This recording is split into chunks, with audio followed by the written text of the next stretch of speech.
Ayoko sana to siyang anuhan guys ba. Balatan. Kaso nga lang, ang dumi ng balat tsaka yung matigas. Sa amin to guys, hindi naman binabalatan to. Kasi fresh doon, di syempre, bagong kuha sa tanim.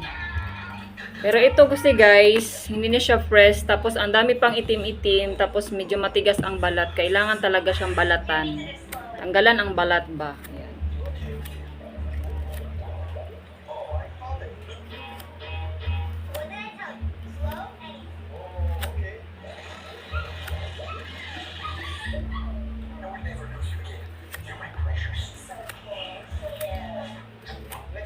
So makikita nyo talaga sa mga vlogs ko guys na lagi lang gulay yung aking mga vlog. Laging mga ganito. Kasi alam nyo naman ako guys, mahilig sa gulay.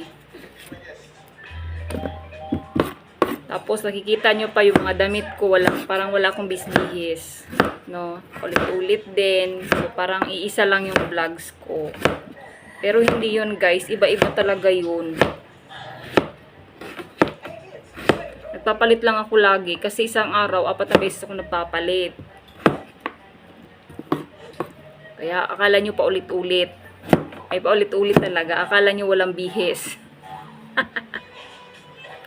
Pero nagbibihis ako guys ha. Ulit-ulit lang yung damit ko. Pagka ako maglalaban na naman ako mamaya dahil magpapalit na naman ako damit. So marami na naman akong tambak na labahin. Kasi kami, maya-maya ang bihis namin. Lalo na yung mga anak ko din. Lalo na yung bunso ko kasi palaihi.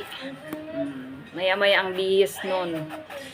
Kaya tambak ang aming labahan kahit araw-araw ako naglalaba, araw-araw din ako naglalaba, araw-araw din tambak ang aking labahan. Kaya minsan minwashing ko, minsan kinukusot ko. Alternate kami ng washing ko guys para hindi siya masira kaagad. Diba? Kasi palagi siyang umiikot, baka masira naman. Alternate kami. Ako nagkukusot.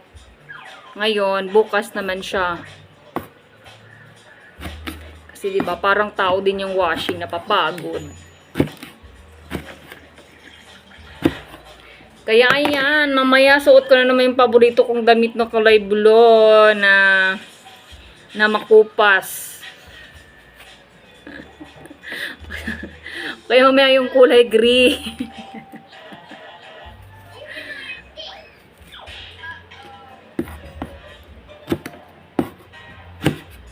Kasi yung damit ko 3 piraso lang. Ulit-ulit sang araw. Tapos yung short ko 5 piraso. Ang dami mo talagang damit at short. Maingay, binubuking mo naman ako.